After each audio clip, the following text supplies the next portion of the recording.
stretch. And I think the fans will let you know who's fighting for the lead. Boy, Kurt Busch in that 2 car was sideways. Casey Kane got into the back of him. Man, Sadler jumps down behind You're Junior. all clear, all clear. won't hear that very often. All clear. Junior went to the front. Oh, now we got trouble.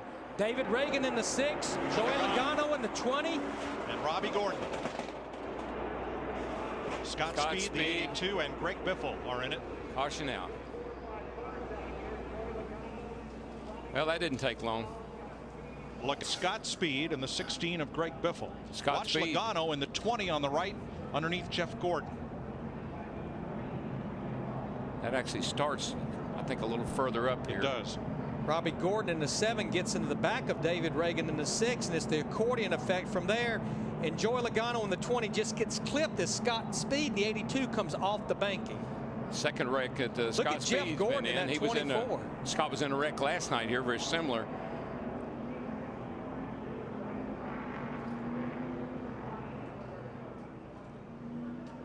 Watch the 24 of Gordon up high as this unfolds, snaking his way through it. Boy, look at that. Unbelievable. Jeff did a incredible job. I mean, that was, but to dodge those cars and weave his way through there like that at speed. Digger says, man, y'all woke me up in my hole. Y'all woke me up early.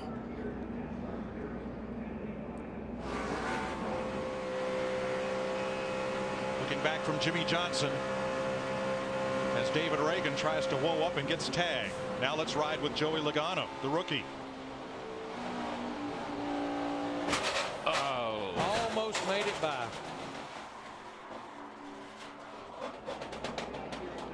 First caution flag of the night in the Budweiser Shootout on Fox. Yeah, you can actually see the 18 kind of drop down and a bunch of cars get kind of slowed up. I think that's probably what caused that whole thing to happen there. It just accordion back to the 6 car of David Reagan. Yeah, Matt Kenseth in the 17 really checked up, and you saw Kevin Harvick in the 29 jump to the high side of him. And let me tell you, when this car turns and goes up the hill like that right there at 180 some probably miles an hour, thank goodness for those safer barriers.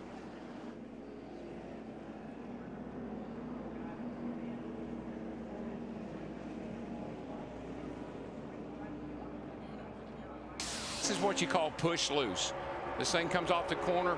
You've got a lot of wheel in it, and when those front tires dig, that's when you go push, push, push, loose. When you can see the right door numbers from that view, we got trouble on the back straightaway. David Ruderman and David Stremme on the left going for a spin. That will bring the caution out as we're coming to lap 23. This is Stremme, who gets it pointed the right way in the bus stop chicane. Oh, he got clipped. And then poor David Stremme in the 12 was just a victim. 11 car got into the 00. Hamlin got into Ruderman and shot him down the hill into the 12 car. I tell you what, David Stremme got that car turned just in time because he was headed to that inside wall in a hurry. This is one of those times when you say, where did that come from? Boy, Stremme took a hard hit. No, both of those cars did. You can.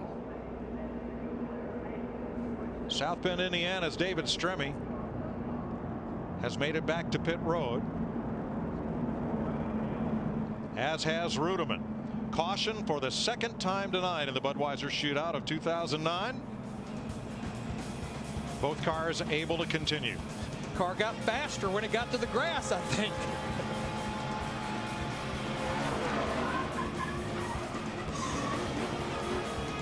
Blow by you like you're sitting still. 4 abreast into turn 1. Uh-oh, Jeff Gordon's in trouble now. Yikes, he made contact with the 16. Got Greg Biffle in the 16. Nowhere for Jeff Burton in the 31 to go. And Casey Mears tags Biffle. Boy, I mean, I knew Gordon was getting mighty close to Biffle there, and they made a little contact and turned him around. Ruined the front splitter on Biffle's number 16. I don't think it was that bad. And Jeff Burton got a piece of it. Burton's got the worst end of this deal. Third caution of the night. Watch the 24. Michael gets in under him and it pushes him up just a teeny bit, and he makes just enough contact to turn the 16 around. It doesn't take much at 190 miles per hour. I don't know how much damage the 48 got. It looks minimum, but he got into the side of Greg Biffle. Looks like Casey Mears in the 07 got some there at the tail end. I think the worst of them, though, was the 31 car of Jeff Burton. Let's have a look from the DirecTV blimp. You can see that car just get that wiggle. Boy, there's Kevin Harvick in that 29. Some more really good driving to get through some of these accidents without them being worse than they are. Now you see Jeff Gordon, he's getting forced up here. Watch Michael, he's on the 55 car at the bottom. He just gets Jeff where he's got to move up just a little bit, and Biffle's there. And look at all those guys wad up on the outside but make it through. Let's run this in real time. You see how little reaction time you have.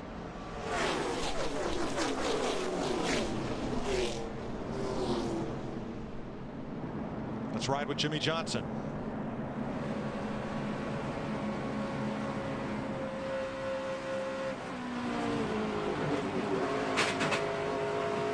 I don't think Jimmy got much damage in that. It was pretty soft. Didn't look like the hood buckled or no, I don't. Sunday week.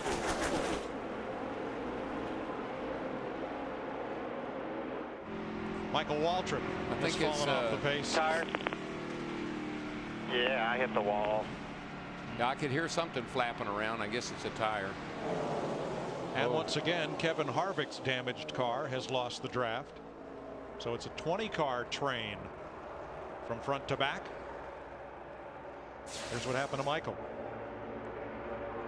See him in the near the front right there. Oh, he gets clipped. Yes, he just got clipped and hooked.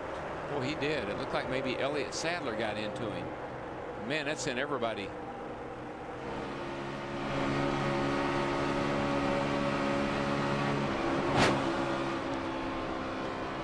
I tell you what, that's a lot of damage, but when you have that happen in the middle of back straightaway, he's actually Stewart in 2001 and 2. I just think the problem that Kyle's going to have as we go down to the end of this race is the maneuverability of the car. I think. Oh, we got trouble. Elliott Sadler. Looks like he just got around all by himself. It looks like he took the nose off of Rudiman's car going by. Nice save, man. Real nice save. Real nice save. We'll bring it to you, Kevin. Bringing it to you. The back end's pretty tore what do you up. think the 18 car will do now, bud? I think the 18 and all of his buddies out there will hit pit road. I think you're right. But because this is exactly what Steve Addington, as crew chief, said.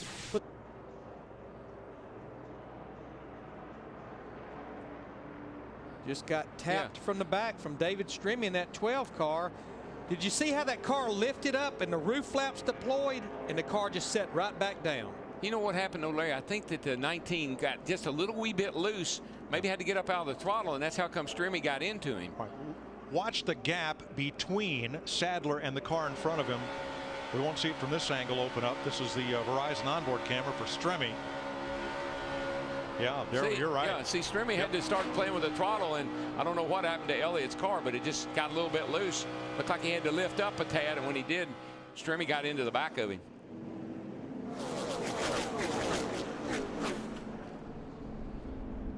Let's have a look at it from the DirecTV blimp toward the back of the pack. Yeah, big gap opens. Sadler loose. Yeah, he just gets a little bit loose for some reason. I don't know if it's because Stremme was up close to him, but that's what got him spun out. But Stremme got into the back of Elliott Sadler, and there comes those Fords on the bottom. McMurray in the 26 and Edwards in the 99 fighting their way back. You just get so frustrated because you're up there, you make the wrong move. Trouble. Oh, big Menard and Junior. And Biffle.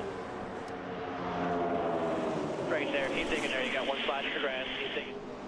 88's torn up big time. And Bobby Labonte against the wall. Bobby Labonte's car crashed to 16 for the second time. You know, Darrell, these last 3 laps, things were getting racier. The moves were getting a little bolder. The car's sliding a little more. And contact. Yeah, Mike, you just feel the intensity. You know, as 3 wide, 3 deep. On the 98's getting a little loose already. He's fishtailing. right in front of his teammate Bobby Labonte. He gets Bobby Labonte, and that turns him. And but Biffle also goes around. I'm not sure front of them. I'm not. You don't reckon that Biffle slowed down because of the holler there's a caution, do you? Because he looked funny that he would gotten in. He was ahead of it. There wouldn't have been a caution yet. Watch Biffle up on the high side, number 16 behind Kenseth. He got hit, I believe. Oh yeah, he One did. of the black cars. Yeah, he came. Somebody got into in a little Biffle. bit. Not much, but a little bit. I'm not sure how many wrecks Kevin Harvick has dodged, but it's a bunch tonight in that 29 car. And Junior's car got all torn up there. Yeah, he got clipped in the right rear and turned into the fence. Oh, there. Yeah. With Bobby Labonte. From Kyle Busch, put him right up behind McMurray again. Boy, this is a real high-speed chess match right here. Which way do we go? Which way do we go? Biffle on the wall. Again. Biffle, one more time. With 2 to go. Caution is out, and we will go to overdrive. Dadgum. That 12 car and the 16 car, I think, what is that, the third wreck they've been in tonight? That's it is the third 7th caution that Greg Biffle has been involved in. Yep, 7th caution tonight. And it's me as well. Watch the 12 and the 16 back to the pack.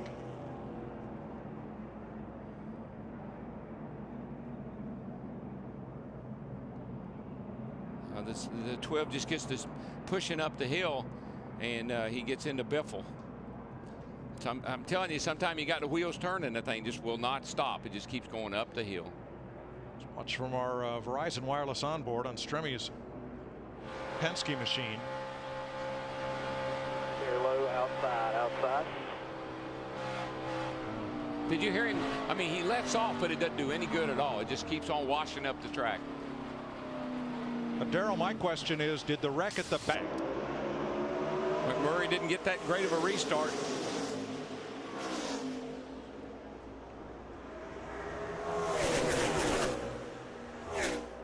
But he keeps getting that push from Jimmy Johnson in that 48 car.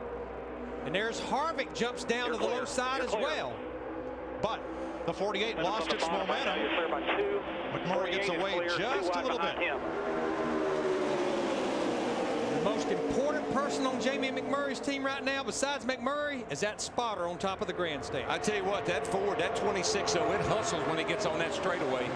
Boy, Jeff Gordon just gave him a big shot. Stay with it. He can't open the bottom, Jamie. You can't open the bottom. He's going to get back down there now. Jeff Gordon really gave the 11 a big shot. And when Harvick gets the 11. We're okay. Hang White on, flag. Boys. Hang on, boys. White flag. Kyle Busch was pushed down, gets back up above the yellow line. McMurray 1 lap away. I know that lead looks good, but as long as they don't get a run on him. And here they come. If they can stay 2 or 3 wide behind him, he can work both sides of the street. Look at him, 4 wide going through turn 2. Go high, go low, go high, go low. Just look for somebody that's coming. And about 3. I tell you, he's got a perfect scenario right here. They can't get lined up to get to him. Your 29 McMurray, Harvick has help on the outside. Here comes the 29. Just like, no. Johnson into the wall with Mears and Hamlin. That's it. The caution is out. So Harvick has won this race. I'll tell you, that is just like he did 2 years ago here. The field is frozen at the moment of caution. And Kevin Harvick, who has never finished better than 3rd in this race, watch him just squirt like a hot dog out of a bun between those 2 cars. Got a little push there from Hamlin. And it all folds up behind him. We knew Jamie McMurray was pretty much a setting duck. He tried to block right there, Jamie did, but he could only go so far. That run right there is a mirror of what happened 2 years ago in the Daytona 500. Exactly. And they were wrecking behind him then. And Jeff Gordon, watch the 24, misses another one. Wow. Man, oh man, that was close again. Jeff's right. He needs an in-car camera tonight. Wish he had one. Who, the 07? Yep. Did Gordon get into the 07 and get him sideways and get him into the 48? To me, it looked like the first contact was between Mears and Johnson, the 07 and the 48. But we'll have some time to sort it out here as Kevin Harvick will drive his Richard Childress Racing Chevrolet to victory lane.